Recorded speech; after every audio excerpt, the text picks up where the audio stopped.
3. Who gets hurt by budget cuts? As I travel back and forth across the United States, I find one dependable note on the television news whenever a state or federal budget is up for consideration. We are told that the budget cuts will hurt the poor and the aged, and we are shown some people who are going to suffer if the budget is cut. Now, these stories may be true, but the statistics tell us that the budgets are increasing, and the cuts are usually in the amount of the proposed increases. This is not all. We are not told why some of our overgrown bureaucracies are not cut, nor why our legislators do not cut their own expenditures. The next time we have budget talks, I would like to see interviews with the kind of people I know and recognize. One man tells me, "I'm out of work and they're raising my property tax."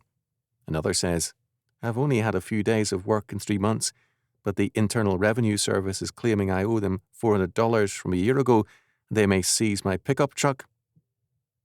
One woman in her 80s is upset because the IRS claims that she owes them $100.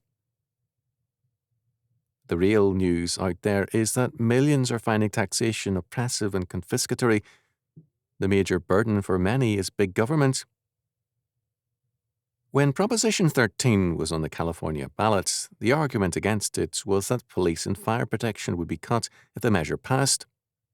None of this proved to be true. The same argument was used in other states. Nothing was said about cutting down on our bureaucracies.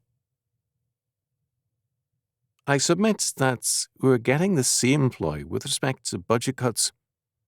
The poor and the handicapped are told that they will get the axe, but the legislators never axe the useless and overstaffed agencies.